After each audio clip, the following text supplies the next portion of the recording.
प्रिय विद्यार्थियों, सभी के लिए सुप्रभात। कल हमने आपको पीएच स्केल, पीएच के बारे में बताया था। एक बार पुनः ध्यान से सुने।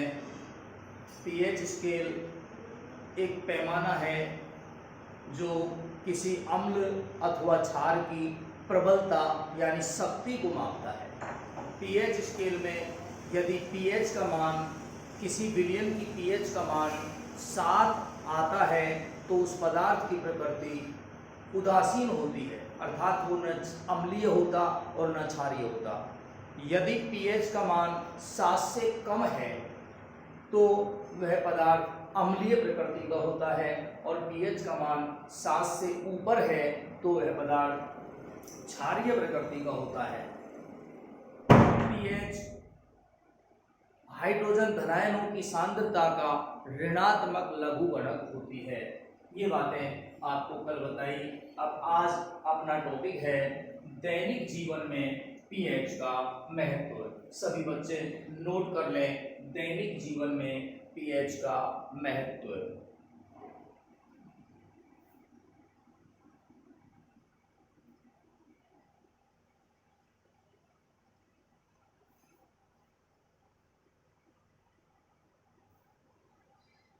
दैनिक जीवन में पीएच,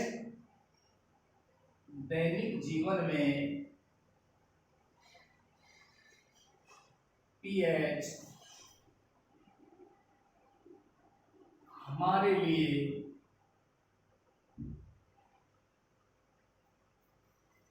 बहुत उपयोगी है, महत्वपूर्ण है। जैसे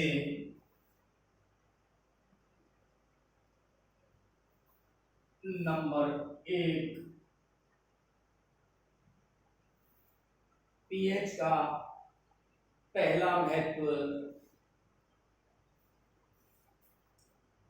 उदर में अम्लता।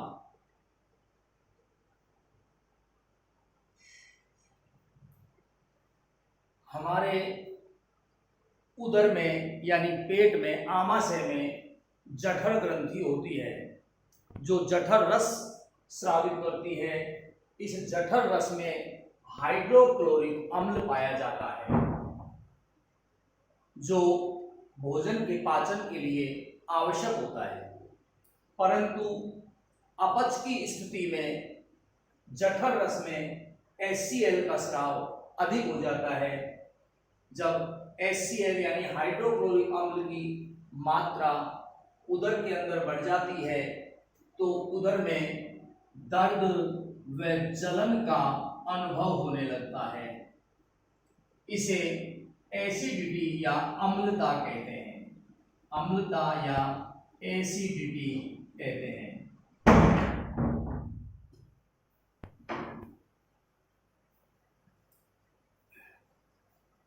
इसके उपचार के लिए magnesium hydroxide, milk of magnesia,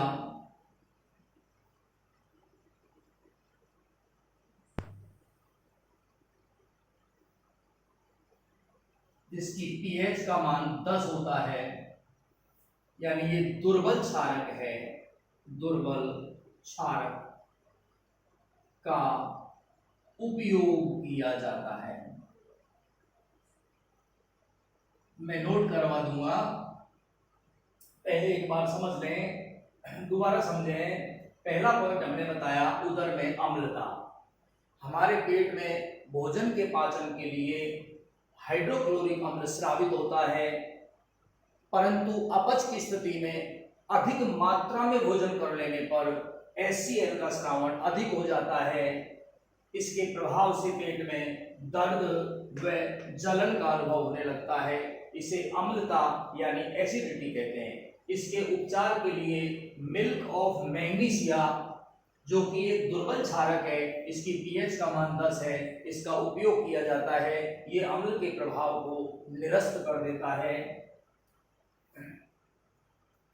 ये पीएच का महत्व हुआ। अब पीएच का दूसरा महत्व नंबर 2, दंत क्षय।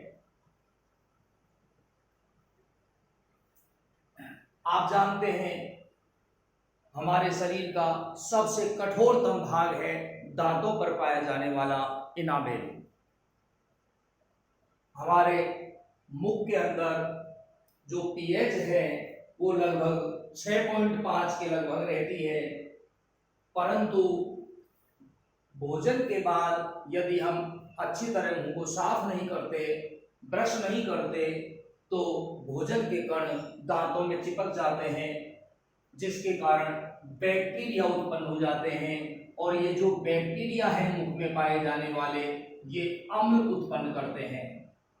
इस अम्ल के कारण मुख के अंदर यदि पीएच 5.5 से कम रहने लग जाए, तो इस अम्ल के कारण दांतों का इनामेल क्षयित होने लगता है, इनामेल क्षय होने लगता है, नष्ट होने लगता है।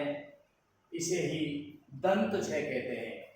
दंत क्षय के निवारण के लिए या इसको रोकने के लिए हमको क्षारीय मंजन करने पड़ते हैं। क्षारीय मंजन उपयोगी है।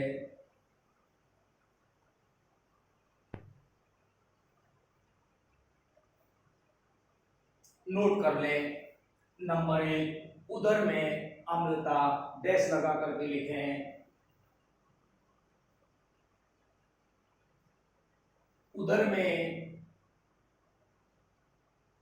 भोजन के पाचन के लिए हाइड्रोक्लोरिक अम्ल उत्पन्न होता है।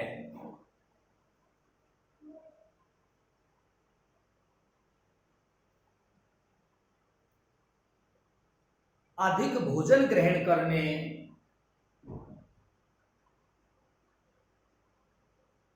अथवा अपच की स्थिति में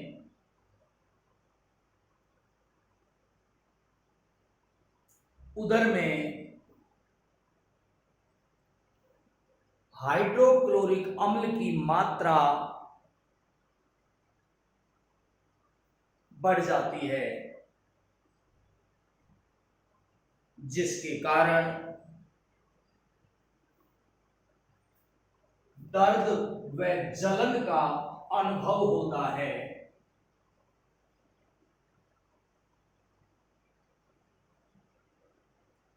इसे अम्लता या एसिडिटी कहते हैं।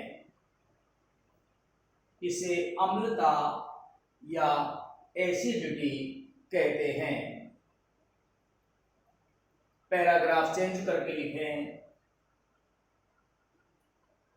अम्लता के उपचार के लिए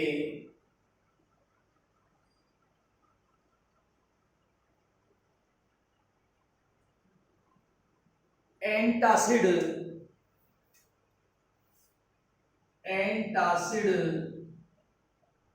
इसको प्रति अम्ल भी कहते हैं।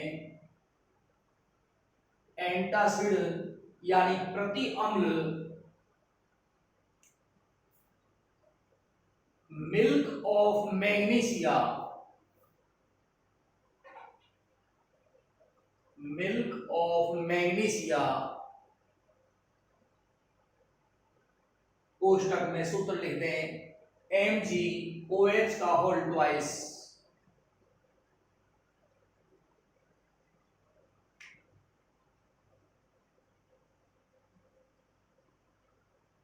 का उपयोग किया जाता है,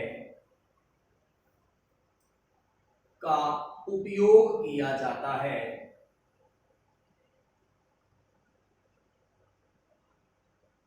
यह एक दुर्बल क्षार है। इसकी पीएच का मान 10 होता है।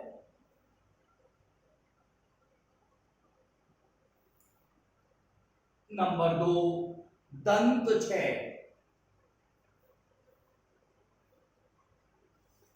दंत क्षय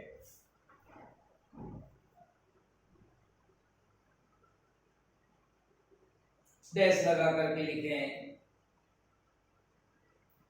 सामान्यतया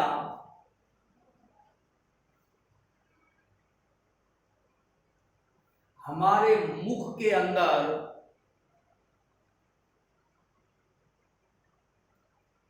पीएच का मान 6.5 रहता है। 6.5 रहता है।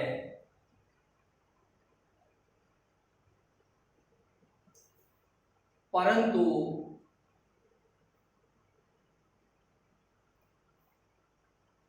भोजन ग्रहण करने के बाद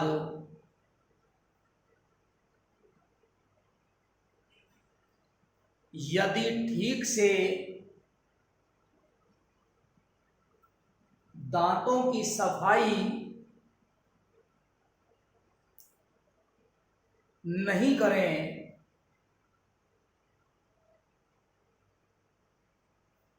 तो इनमें फंसे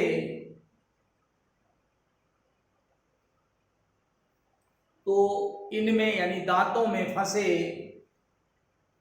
भोजन के कण सड़ने लगते हैं।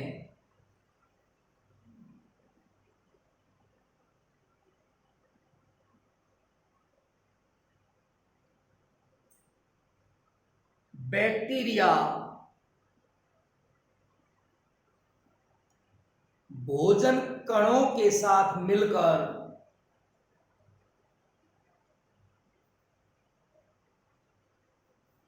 अम्ल उत्पन्न करते हैं।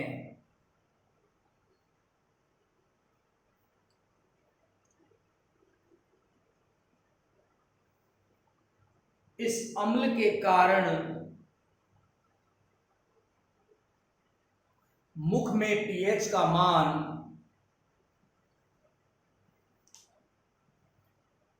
यदि 5.5 से कम रहने लग जाए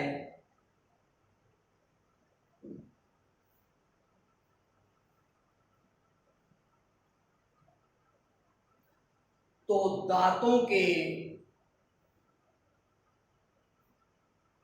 इनामेल का क्षय होने लगता है। क्षय यानी नष्ट होना, क्षय होने लगता है।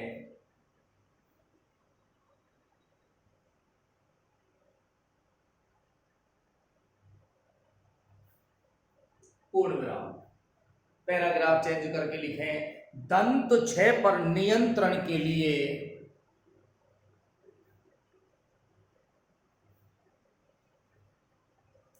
भोजन के बाद ब्रश करना चाहिए।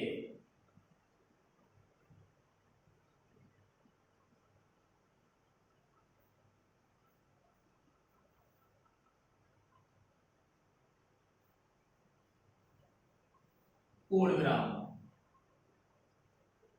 क्षारीय दंत मंजन, क्षारीय दंत मंजन उपयोग में लेने चाहिए।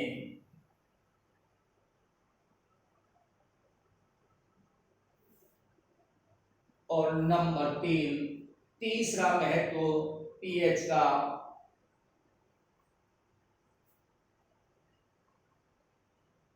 साथ ही साथ ही लिख लें, कीटों के डंक,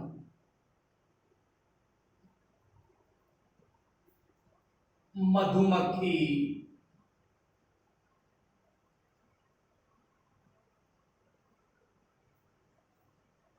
ततैया, लाल चींटी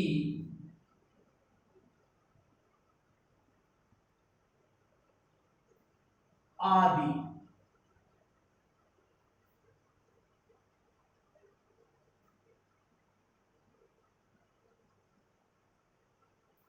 हमारे शरीर पर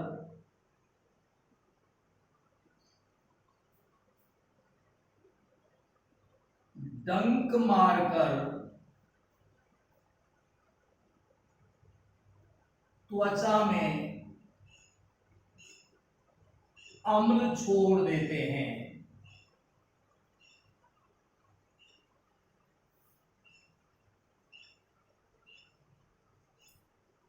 जिसके कारण, यानी अम्ल के कारण, जिसके कारण दर्द, सूजन व जलन का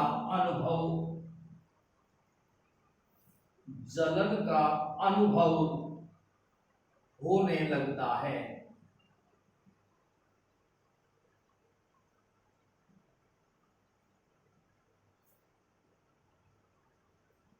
इसके उपचार के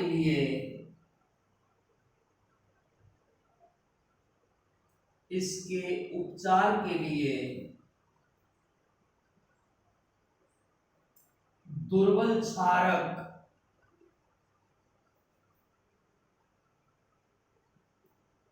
सोडियम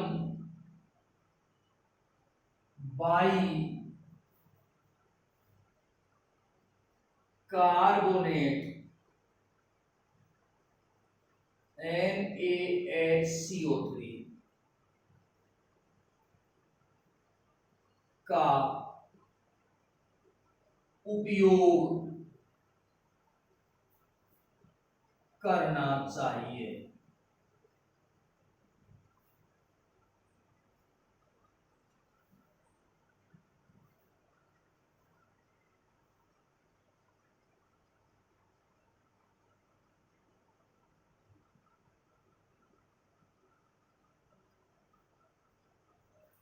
नंबर 4, चौथा महत्व, अम्लीय वर्षा। पीएच का चौथा महत्व अम्लीय वर्षा, एसिडिक रेन। आप जानते हैं शुद्ध जल का पीएच 7 होता है, यानी उदासीन प्रकृति का होता है। वायु प्रदूषकों के कारण वर्षा के जल का पीएच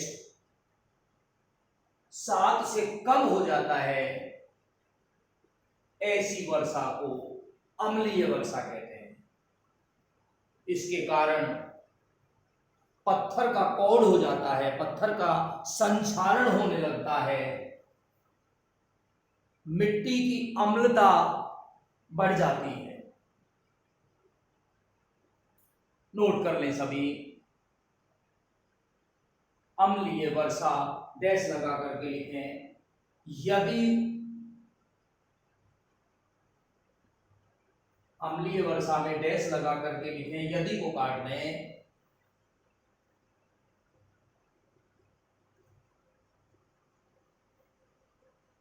प्रदूषकों के कारण वर्षा जल के पीएच का मान घट जाता है।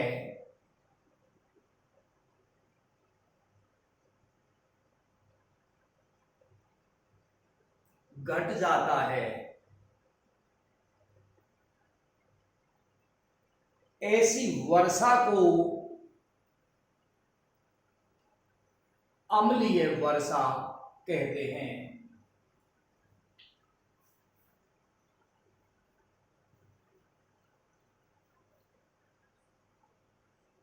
इसके परिणाम स्वरूप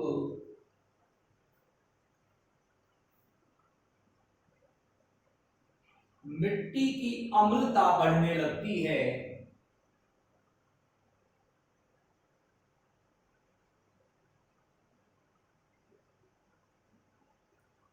जिससे फसल व पूरा पारिस्थितिक तंत्र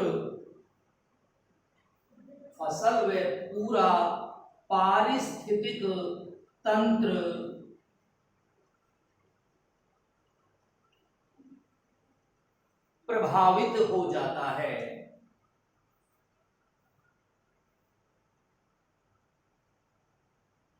अम्ल वर्षा के कारण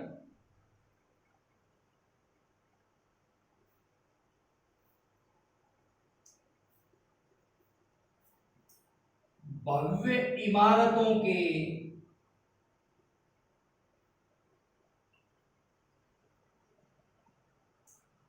पत्थर का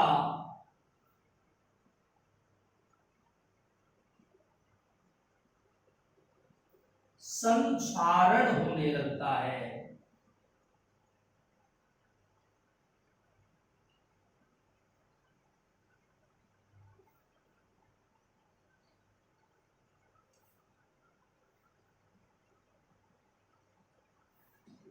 नंबर 5,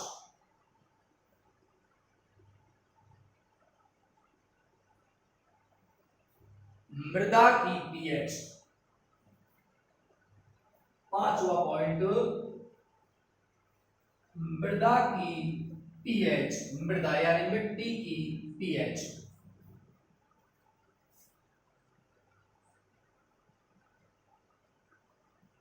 डैश लगा करके लिखें।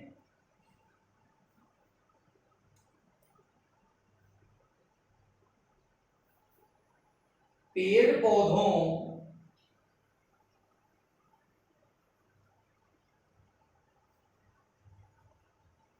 व फसलों का चयन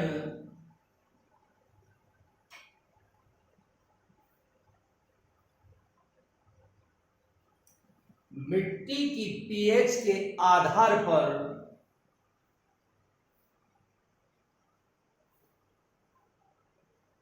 किया जाता है।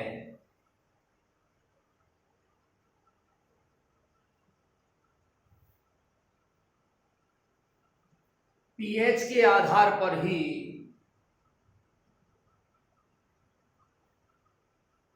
उर्वरक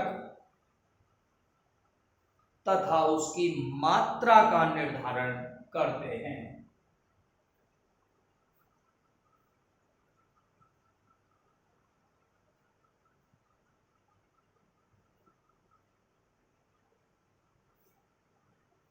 ये प्रश्न पूरा हो गया। दैनिक जीवन में पीएच का महत्व एक बार दोबारा सुन ले, 2 मिनट में मैं रिपीट कर देता हूं। पहला महत्व आपको बताया, पीएच का पहला महत्व उदर में अम्लता। तो हमारे पेट में भोजन के पाचन के लिए अम्ल उत्पन्न होता है, परंतु अधिक खाने पर अपच हो जाती है और अपच की स्थिति में अम्ल की मात्रा बढ़ जाती है, जिसके फलस्वरूप पेट में दर्द व जलन अनुभव होती है। इसके निवारण के लिए एंटासिड यानी प्रति अम्ल के रूप में दुर्बल क्षारक मिल्क ऑफ मैग्नीशिया MgOH के हॉल्टवाइस का उपयोग किया जाता है। दूसरा आपको बताया दंत क्षय। इसमें बताया कि हमारे मुख के अंदर जो पीएच है वो लगभग 6.5 रहती है, परंतु यदि हम भोजन के बाद दांतों को ठीक से साफ नहीं करते तो भोजन के कण दांतों में फंसे रह जाते हैं, जिसके कारण बैक्टीरिया से क्रिया होती है और अम्ल उत्पन्न होता है। इस अम्ल के कारण मुख के अंदर पीएच का मान घटने लगता है। यदि पीएच का मान 5.5 से कम रहने लग जाए तो दांतों का जो कठोरतम आवरण है इनामेल, उसका भी संक्षारण होने लगता है, यानी वो भी नष्ट होने लगता है। इस समस्या के निवारण के लिए या इस रोग के उपचार के लिए क्षारीय दंत मंजन उपयोगी होते हैं और भोजन के बाद दांतों की अच्छी तरह साफ सफाई की जानी चाहिए, पेस्ट ब्रश किया जाना चाहिए। तीसरा बिंदु हमने आपको इसमें बताया पीएच के महत्व में कीटों के डंक, जैसे मधुमक्खी है, लाल चींटी है, ततैया है, इनके डंक में अम्ल होता है। यदि ये जानवर हमको काट लेते हैं, मधुमक्खी, चींटी, ततैया आदि, तो डंक के द्वारा ये हमारी त्वचा के अंदर अम्ल छोड़ देते हैं और अम्ल के प्रभाव से दर्द, सूजन और जलन होने लगती है। इसके निवारण के लिए काटे हुए स्थान पर जहां डंक लगा है वहां पर सोडियम हाइड्रोजन कार्बोनेट या सोडियम बाइकार्बोनेट यानी NaSCO3 का उपयोग करना चाहिए। चौथा आपको बताया एसिडिक रेन, अम्लीय वर्षा। तो जल की पीएच का मान 7 होता है, यानी उदासीन प्रकृति का होता है, परंतु प्रदूषकों के कारण जल का पीएच घटने लगता है। ऐसी वर्षा को अम्लीय वर्षा कहते हैं। अम्लीय वर्षा के कारण पत्थर का कौड़ हो जाता है, पत्थर क्षयित होने लगता है, लोहे में जंग लगने लगती है,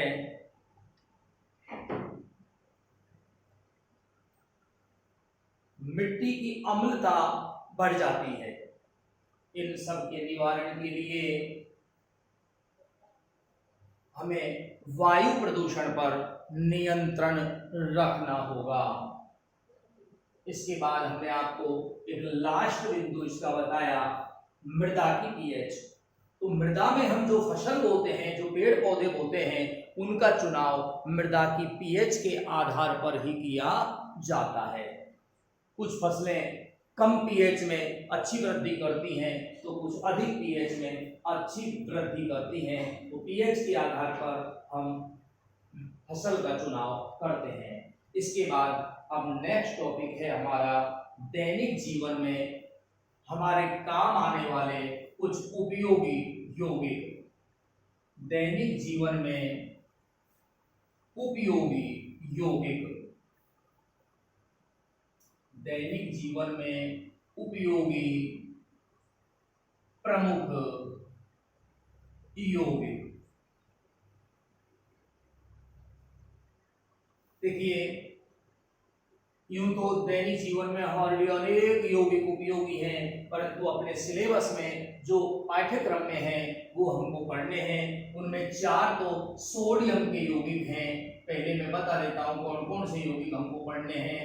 तो सोडियम के यौगिक, ये 4 यौगिक हमको पढ़ने हैं। Number 1 sodium chloride, number 2 sodium hydroxide, number 3 मैं नोट करवा दूंगा, आप नोट नहीं करें। नंबर 3 सोडियम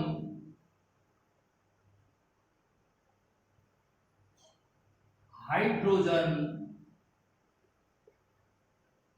कार्बोनेट, और नंबर 4 सोडियम कार्बोनेट। इनके साधारण नाम, सोडियम क्लोराइड का साधारण नाम नमक है, सोडियम हाइड्रोक्साइड का साधारण नाम कास्टिक सोडा है, सोडियम हाइड्रोजन कार्बोनेट का सामान्य नाम खाने का सोडा या बेकिंग सोडा है, और सोडियम कार्बोनेट का सामान्य नाम धावन सोडा है।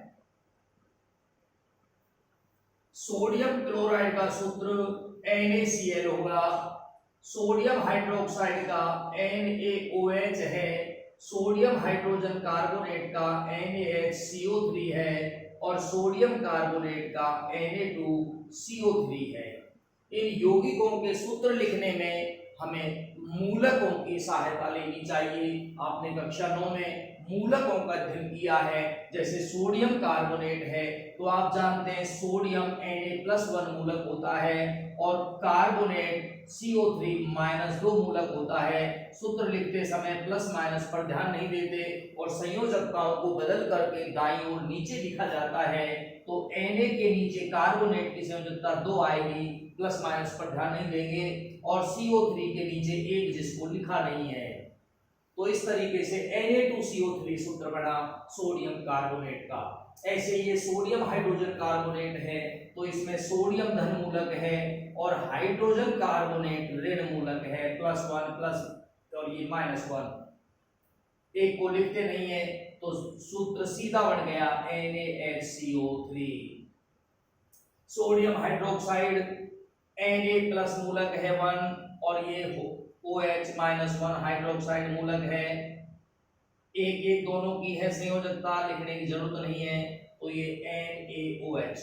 इस तरीके से ये सूत्र बने हैं, इनको समझ करके याद करेंगे तब याद रहेंगे, रटने से काम नहीं चलेगा, मूलक याद होने चाहिए।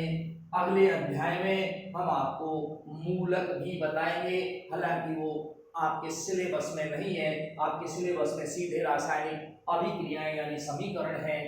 आपने मूलक 9th में पढ़े थे, अणुसूत्र बनाना भी 9th में पढ़ा था, लेकिन फिर भी हम अगले पाठ में बताएंगे, आपको चिंतित होने की आवश्यकता नहीं है, बिल्कुल साधारण सी चीजें हैं, आराम से आप इनको सीख सकते हैं, याद कर सकते हैं। तो मैं बता रहा था इस अध्याय में हमको जो उपयोगी यौगिक पढ़ने हैं उनके बारे में, तो ये तो हुए सोडियम के यौगिक। अब हमको कुछ कैल्शियम के यौगिक पढ़ने हैं, इसमें कैल्शियम के यौगिक मैं सबको नोट करवा दूंगा, आपको समझना है पहले। तो कैल्शियम के यौगिकों में एक है आपका विरंजक चूर्ण, ये साधारण नाम है विरंजक चूर्ण, रसायन विज्ञान का नाम है कैल्शियम ऑक्सी क्लोराइड, सूत्र है इसका CaOCl। एक दूसरा यौगिक है जो आपको पढ़ना है, अपने सिलेबस में है,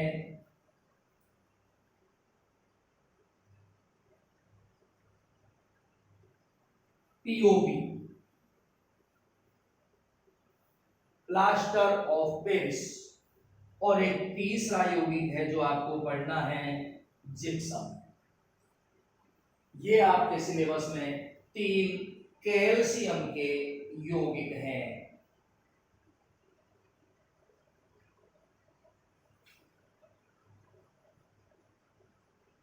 तो सबको बारी बारी से लेते हैं। सबसे पहले आप सोडियम के यौगिक में ये पहला यौगिक हेडिंग लगा लेंगे, मैं बाकी सबको मिटा देता हूं और इसको अपन रख लेते हैं सोडियम क्लोराइड। ये हमको सबसे पहले पढ़ना है, सभी आप हेडिंग लगा लें। सोडियम के यौगिक हम पढ़ रहे हैं और सोडियम के यौगिकों में ये पहला यौगिक हमने हेडिंग के रूप में लगा लिया, सोडियम क्लोराइड। सोडियम क्लोराइड नीचे लिखें साधारण नाम नमक, अणुसूत्र तो सोडियम मूलक Na+1 होता है और क्लोराइड मूलक Cl-1 होता है, तो इसका अणुसूत्र है NaCl। N बड़ा, A छोटा, C बड़ा, L छोटा। प्राप्त करने की विधि, नमक को यानी सोडियम क्लोराइड को कैसे प्राप्त किया जाता है, तो सभी लिखें समुद्र अथवा खारी झील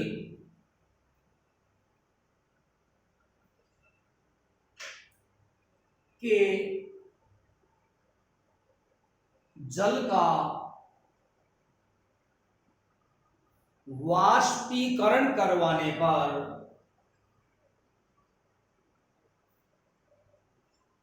नमक प्राप्त होता है।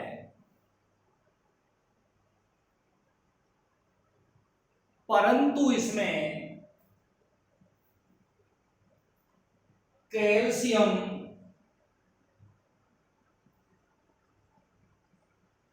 व मैग्नीशियम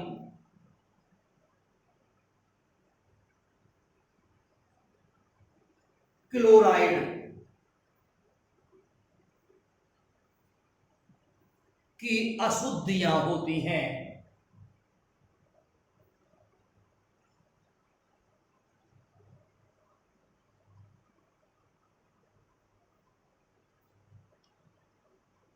पूर्ण विराम। प्राप्त अशुद्ध नमक के संतृप्त विलयन में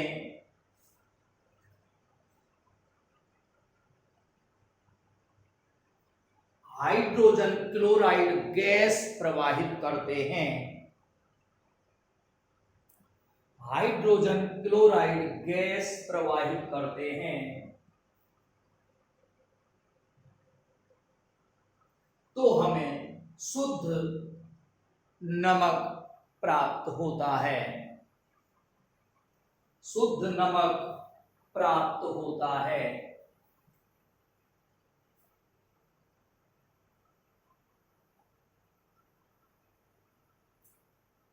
खारा जल आपने लिया था, खारे जल का आपने वाष्पन करवाया था, बड़ी बड़ी क्यारियों में भर देते हैं इस खारे पानी को, जिससे सूर्य की गर्मी के कारण पानी जो है वो भाप बन करके उड़ता है और इसके अंदर जो नमक है वो बच जाता है।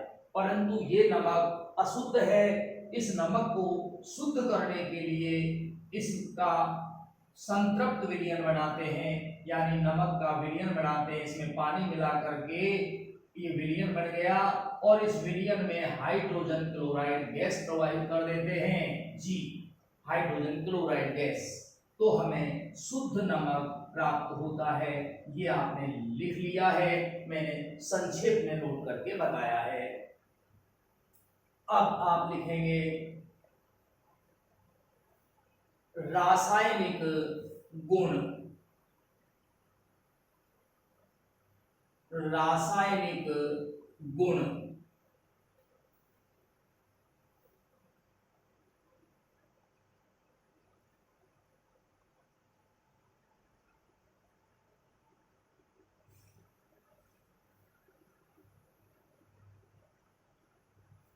केवल गुण ही रहने दें, रासायनिक गुण आपके अलग से नहीं है। केवल गुण यानी इसमें भौतिक गुण है, भौतिक गुण। रासायनिक गुणों में रासायनिक अभिक्रियाएं आती हैं। आपके सिलेबस में केवल इसके भौतिक गुण हैं, तो आप भौतिक गुण ही लिख लें। देखिए नंबर 1, यह श्वेत क्रिस्टलीय ठोस पदार्थ है। श्वेत क्रिस्टलीय ठोस पदार्थ है। जरूरत पड़ जाए तो हम इस एक गुण को 3 गुणों के रूप में भी लिख सकते हैं, अति आवश्यक हो जाए तो। जैसे हमसे 2 गुण पूछ लिए और मान लीजिए हमारे ये एक ही याद है, तो इसी को हम 2 भागों में बांटकर लिख कर काम चला सकते हैं। बाकी ये एक ही गुण में आता है कि सोडियम क्लोराइड श्वेत क्रिस्टलीय ठोस होता है। नंबर 2, दूसरा गुणधर्म लिखें, इसका गलनांक 1081 केल्विन होता है। गलनांक 1081 केल्विन होता है, यानी 1081 केल्विन ताप पर जब आप इसे गर्म करेंगे तो ये पिघल जाएगा, ठोस से द्रव में बदल जाएगा। नंबर 3, तीसरा गुणधर्म लिखें, यह जल में अत्यधिक विलेय है।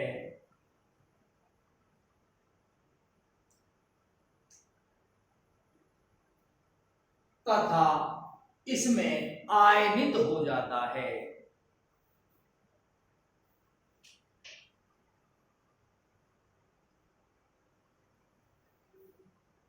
तथा इसमें यानी जल में आयनित हो जाता है। ये हो गए आपके गुणधर्म। अब आप लिखें उपयोग। सोडियम क्लोराइड के उपयोग। सोडियम क्लोराइड की कहानी चल रही है, तो सोडियम क्लोराइड के उपयोग या केवल उपयोग लिख दें, क्योंकि सोडियम क्लोराइड ऊपर आपने लिखा हुआ है, लिख रखा है। नंबर 1, खाद्य सामग्री के रूप में आप सभी जानते हैं, जो अपनी खाद्य सामग्री होती है नमकीन, उसमें हम नमक मिलाते हैं, जैसे सब्जी वगैरह में, तो खाद्य सामग्री के रूप में।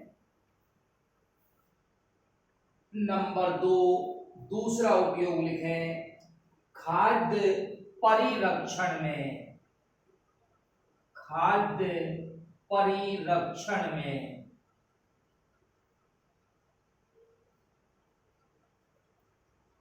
जैसे अचार वगैरह अपन बनाते हैं तो उसमें जो नमक मिलाते हैं वो परिरक्षक का कार्य करता है, उस खाद्य सामग्री को खराब होने से बचाता है। नंबर 3, तीसरा उपयोग, 2 उपयोग सबके याद होने चाहिए कम से कम। हिमकारी मिश्रण बनाने में, हिमकारी मिश्रण बनाने में बर्फ के ऊपर यदि हम सोडियम क्लोराइड का छिड़काव करें, नमक का छिड़काव करें, तो उसका तापमान 0 डिग्री से नीचे चला जाता है। यह मिश्रण हिमकारी मिश्रण कहलाता है। नंबर 4, सोडियम के अन्य यौगिक, ये खुद भी सोडियम का यौगिक है इसलिए अन्य यौगिक लिख रहा हूं मैं। सोडियम के अन्य यौगिक जैसे sodium hydroxide NaOH, Na2CO3 sodium carbonate, NaSCO3 sodium hydrogen carbonate आदि प्राप्त करने में, आदि प्राप्त करने में। ये एक यौगिक सोडियम का पूरा हो गया। अब आप दूसरा यौगिक लिखेंगे। सोडियम का दूसरा यौगिक लेते हैं अपन, सोडियम हाइड्रोक्साइड।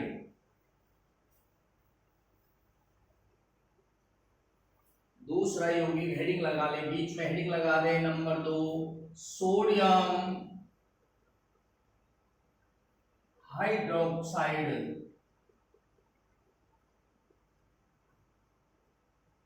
साधारण नाम है इसका कास्टिक सोडा। अणुसूत्र है NaOH।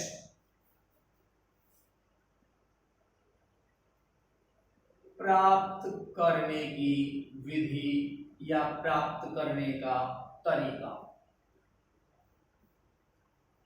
डैश लगा करके लिखें।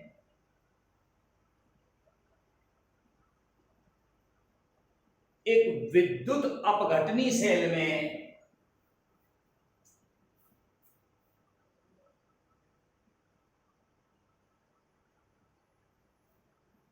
एक विद्युत अपघटनी सेल में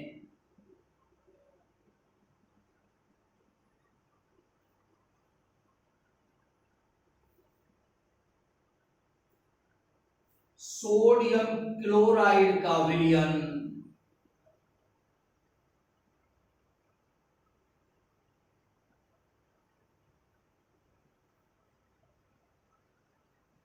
सोडियम क्लोराइड का विलयन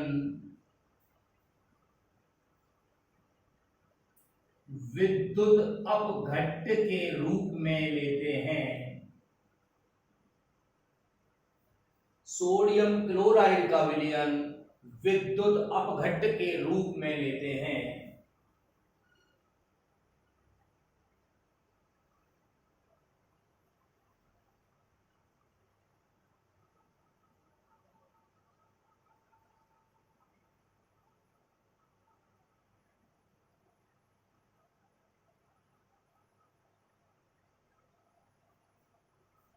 इसमें पारे का कैथोड, मरकरी भी बोलते हैं पारे को, पारे का कैथोड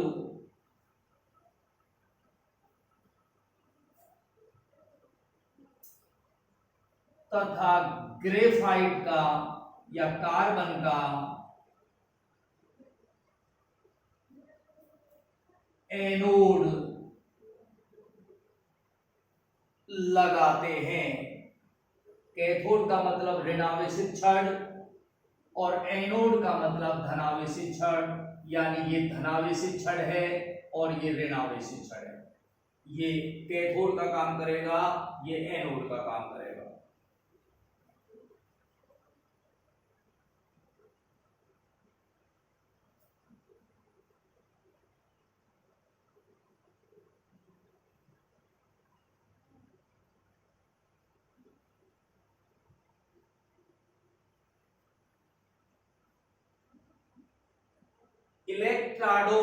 इलेक्ट्रोडोम, ये दोनों इलेक्ट्रोड कहलाते हैं, कैथोड और एनोड। इलेक्ट्रोडोम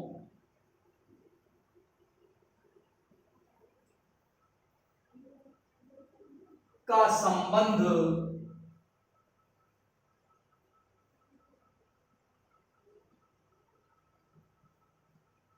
विद्युत धारा के स्रोत, विद्युत धारा के स्रोत कोष्टक में लिखते हैं बैटरी से करते हैं।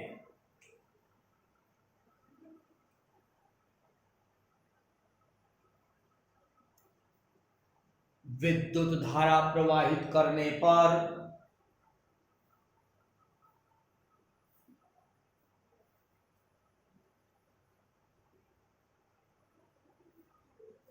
सोडियम क्लोराइड का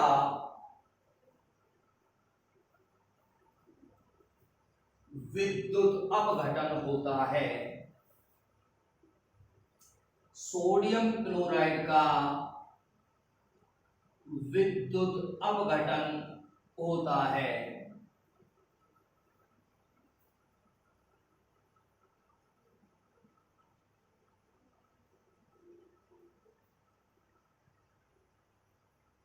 जिससे सोडियम धनायन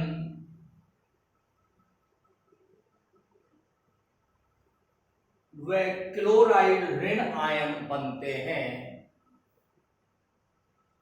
सोडियम धनायन Na+1 तथा क्लोराइड ऋण आयन Cl-1 बनते हैं।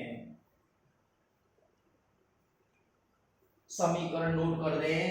NaCl AQ का मतलब जलीय विलयन, तो NaCl का विलयन आपने लिया है, संतृप्त घोल आपने लिया है, इसमें विद्युत प्रवाहित की है, तो ये NaCl आयनित हो गया, सोडियम धनायन और क्लोराइड ऋणायन है।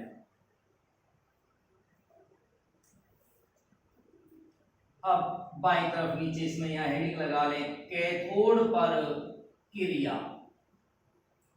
आपको पता है कैथोड ये पारे का बना हुआ है, मरकरी का बना हुआ है, तो कैथोड पर क्रिया में डैश लगा करके लिखें। देखिए कैथोड ऋणावेशित है और ये जो सोडियम धनायन बने हैं ये धनावेशित हैं, तो कैथोड पर क्रिया क्या होगी, ये जो सोडियम धनायन है ये आकर्षित होकर ऋणायन पर जाएंगे यानी कैथोड पर जाएंगे और यहां जाकर के पारे से क्रिया करेंगे जिससे सोडियम अमलगम बनेगा। तो कैथोड पर क्रिया लिखें, सोडियम धनायन आकर्षित होकर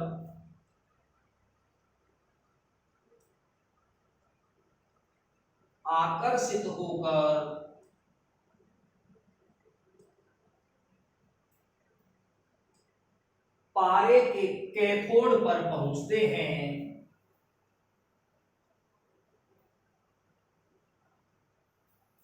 पारे के कैथोड पर पहुंचते हैं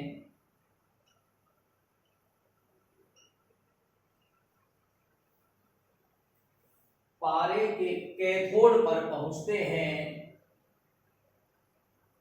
और क्रिया कर सोडियम अमलगम, कोष्टक में लिखते हैं NaHG, बनाते हैं।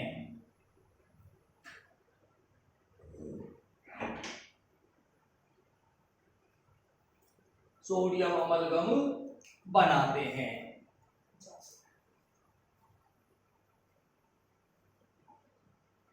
देखिए ध्यान दें, ये सोडियम धनायन जो है ये ऋणावेशित छड़ पर आ गए। ऋणावेशित छड़ का मतलब इस पे ऋणावेश है यानी इलेक्ट्रॉन का खजाना है, ये इलेक्ट्रॉन पर होता है ऋणावेश। तो इलेक्ट्रॉन ले लिया, इसने ग्रहण कर लिया सोडियम धनायन, एक धनावेश है एक ऋणावेश इसने ले लिया, तो ये आवेश इसका समाप्त हो गया।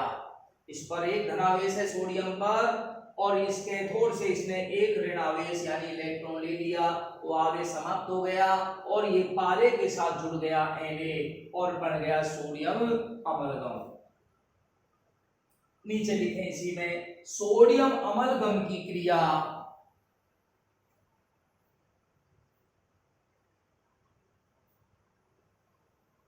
जल से करवाने पर सोडियम अमलगम की क्रिया जल से करवाने पर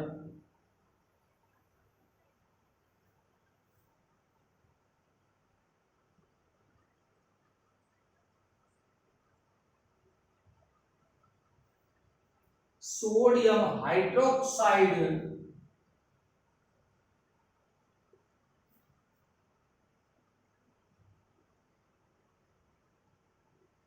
प्राप्त होता है।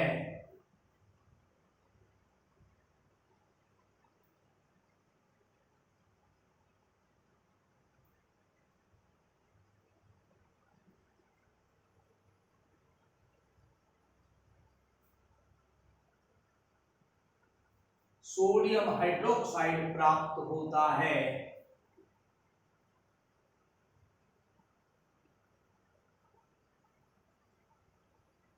ये देखिए ध्यान से, ये समीकरण लिखा है मैंने, ये है सोडियम अमलगम NaHg, इसकी क्रिया जल से होती है। ये सोडियम अमलगम यही कैथोड पर बनता है और यहाँ जो जल है उससे ये क्रिया कर लेगा, तो सोडियम अमलगम की क्रिया जब जल से होगी तो ये सोडियम हाइड्रोक्साइड कास्टिक सोडा बनेगा। इसी को हम बनाना चाहते थे, प्राप्त करना चाहते थे, तो ये इस तरीके से प्राप्त होता है और पारा भी बनता है इस क्रिया में और हाइड्रोजन गैस मुक्त होती है। तो ध्यान रहे कैथोड पर हाइड्रोजन गैस मुक्त होती है और ये जो कास्टिक सोडा है ये भी कैथोड पर ही प्राप्त होता है।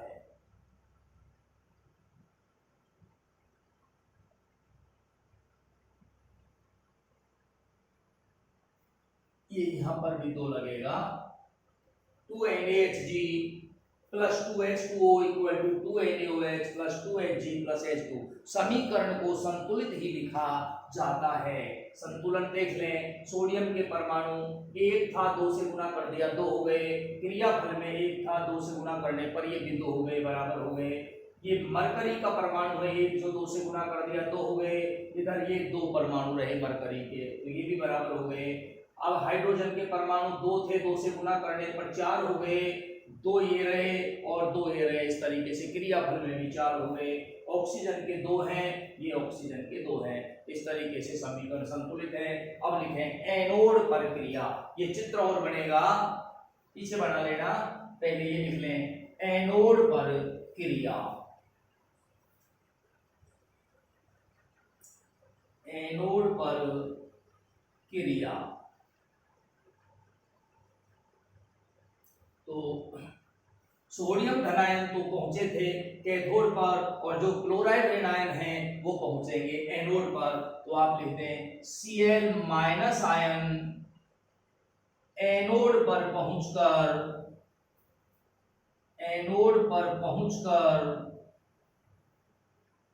इलेक्ट्रॉन त्याग कर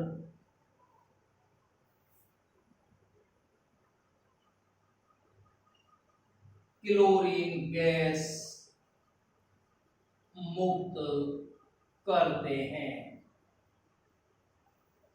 तो एक सोडियम क्लोराइड का जब वियोजन होगा तो एक Cl माइनस आयन बनेगा, एक सोडियम धनायन बनेगा, और जब 2 अणुओं का होगा तो 2 Cl माइनस आयन बनेंगे। तो ये 2 Cl माइनस आयन हो गए, ये एक इलेक्ट्रॉन त्यागेगा, 2 है इसलिए ये 2 इलेक्ट्रॉन त्याग दिए और बन गया Cl2 क्लोरीन गैस का उदासीन अणु। ये तो इस तरीके से एनोड पर क्लोरीन गैस मुक्त होती है। पूछा जा सकता है सोडियम हाइड्रोक्साइड बनाने की विधि में क्लोरीन गैस कहाँ मुक्त होती है, या एनोड पर कौन सी गैस मुक्त होती है? तो एनोड पर क्लोरीन गैस मुक्त होती है और कैथोड पर आपको बताया था हाइड्रोजन गैस मुक्त होती है। ध्यान रखें और ये चित्र बना लें।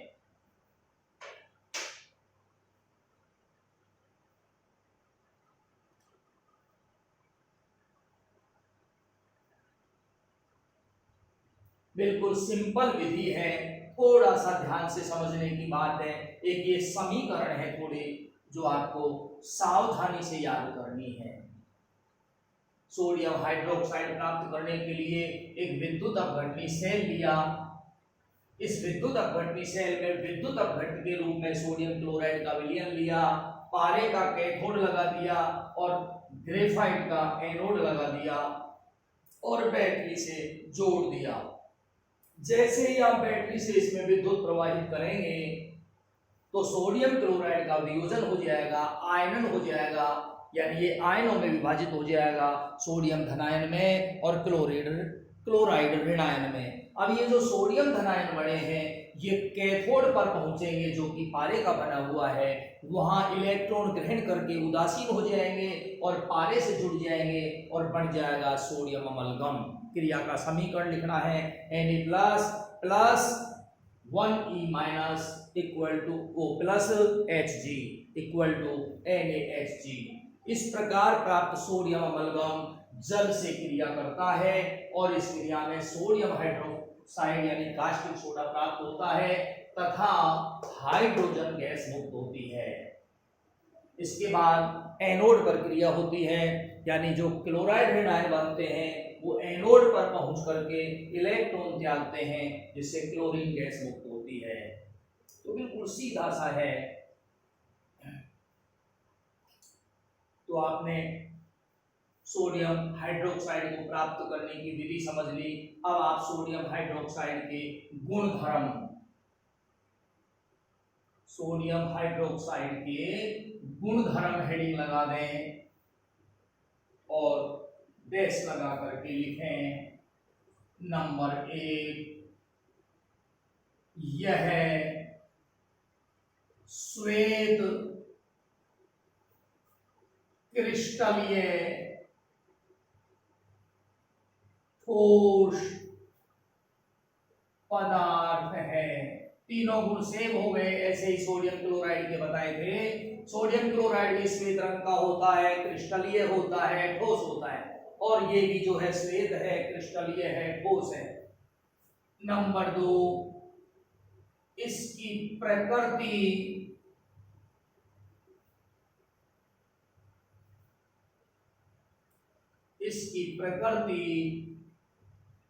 क्षारीय है।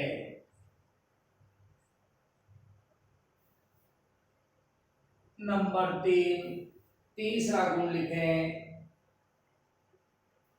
यह जल में शीघ्र विलेय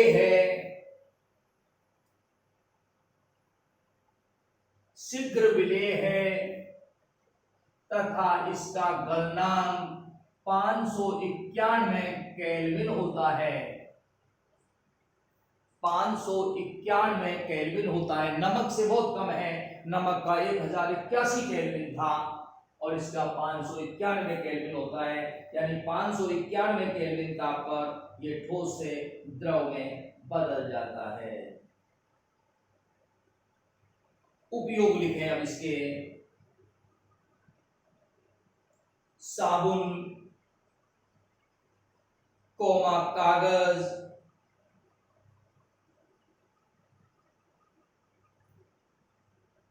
व तेलों के निर्माण में, वसा, तेलों के निर्माण में। नंबर 2,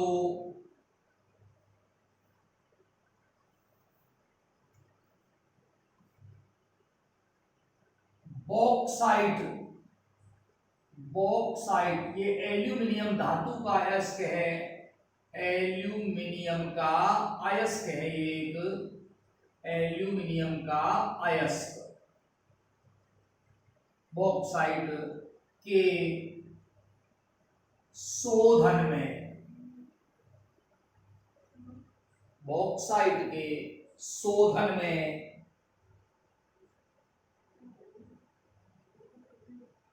नंबर 3 पेट्रोलियम के शोधन में,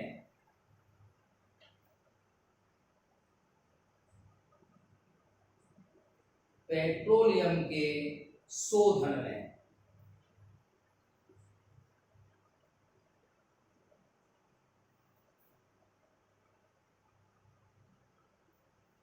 अब सोडियम का अगला यौगिक लेंगे अपन, तीसरा यौगिक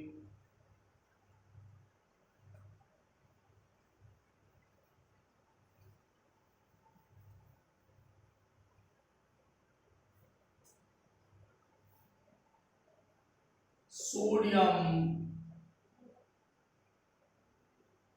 हाइड्रोजन कार्बोनेट, साधारण नाम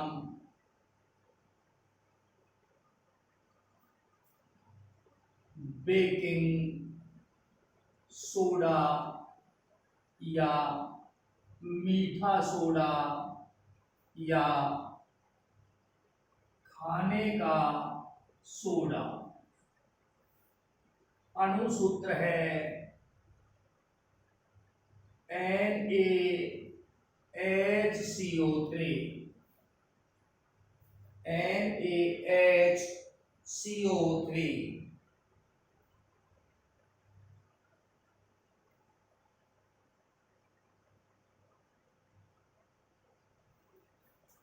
नीचे हेडिंग लगाएं, प्राप्त करने की विधि।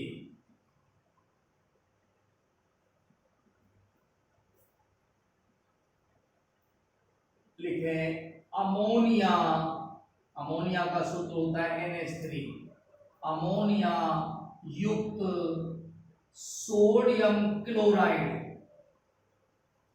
सोडियम क्लोराइड का सूत्र आप सीख चुके हैं NaCl।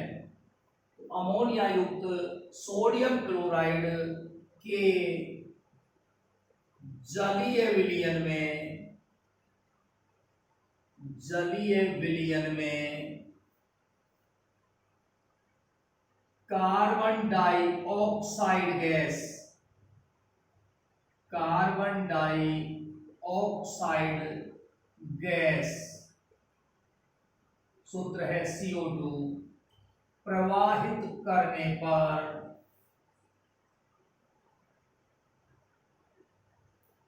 सोडियम हाइड्रोजन कार्बोनेट प्राप्त होता है। अमोनिया युक्त, तो अमोनिया युक्त करने का मतलब प्लस जोड़ दिया इसमें, अमोनिया युक्त सोडियम क्लोराइड NaCl और सोडियम क्लोराइड का जलीय विलयन यानी इसमें जल मिला दिया और फिर इसमें प्रवाहित कर दी कार्बन डाइऑक्साइड गैस।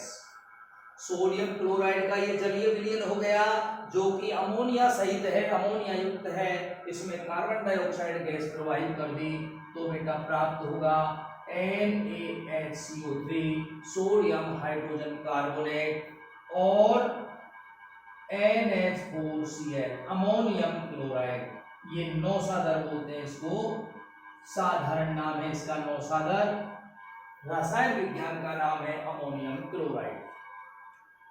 तो इस तरीके से आपको ये प्राप्त हो गया सोडियम हाइड्रोजन कार्बोनेट।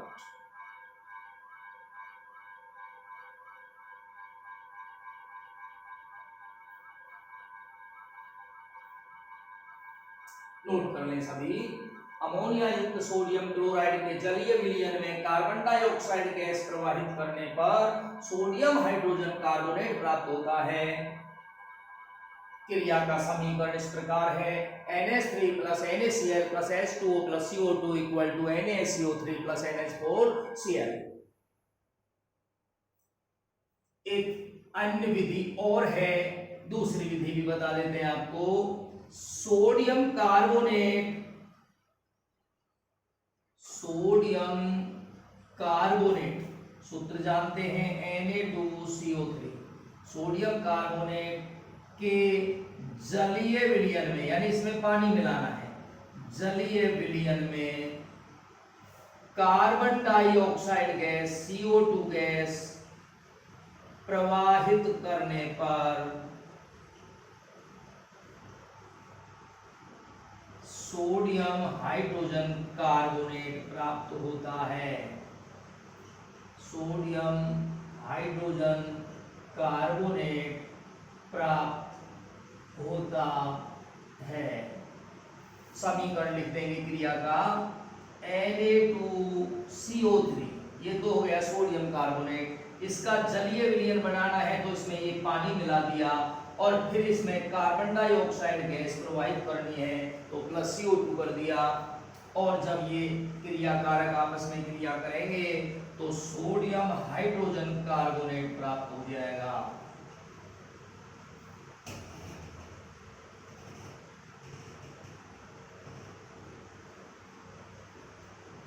संतुलित करने के लिए 2 लगाया है, नोट कर लें। Na2CO3 plus H2O plus CO2 equal to 2NaHCO3।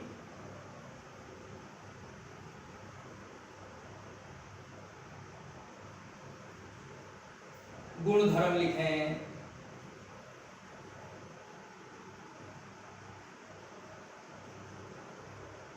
यह है श्वेत,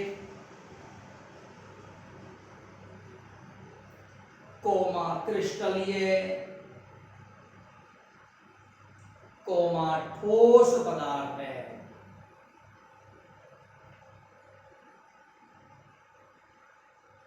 नंबर 2, जल में अल्प विलेय है, कम मात्रा में घुलता है।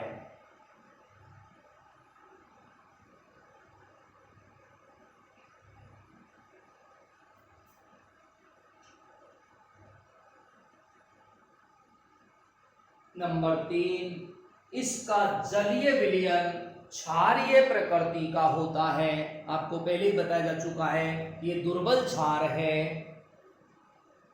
मधुमक्खी कीट वगैरह कोई काट ले तो जहां पर काटा है, डंक लगाया है, उसकी जगह इसको लगाया जाता है क्योंकि ये क्षारीय प्रकृति का है, अम्ल के प्रभाव को निरस्त कर देता है।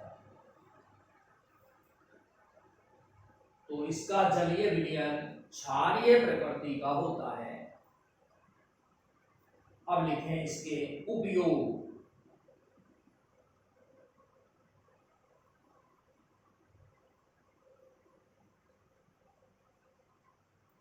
कोल्ड ड्रिंक्स में, शीतल पेय जो होते हैं उनमें कार्बन डाइऑक्साइड गैस निकलती है, जब आप उसको खोलते हैं तब, तो इसमें सोडियम हाइड्रोजन कार्बोनेट का उपयोग होता है।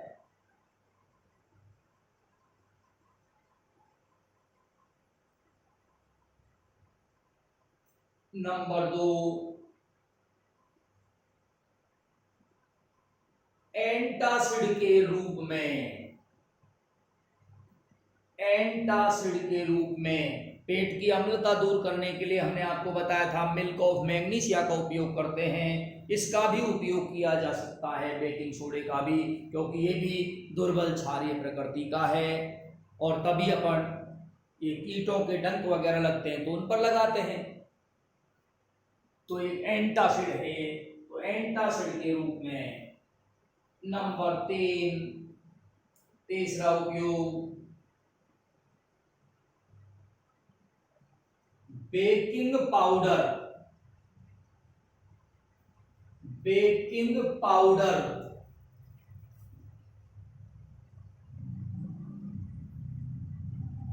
कोष्टक में लिख दें NaHCO3 प्लस टार्टरिक अम्ल,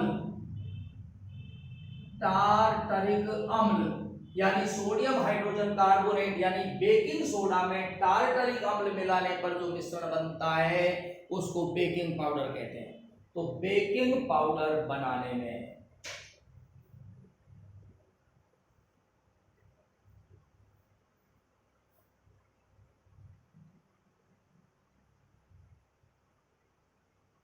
अगला पॉइंट, केक,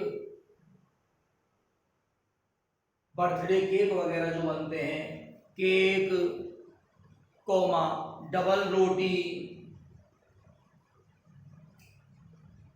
कॉमा, बाटी आदि में।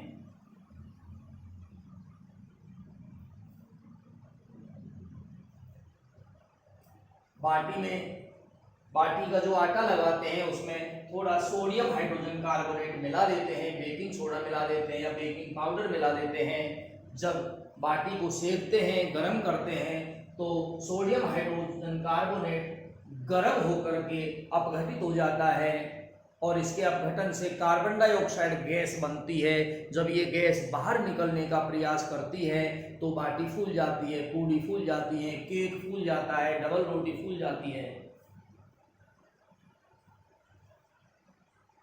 आज के लिए इतना ही पर्याप्त है।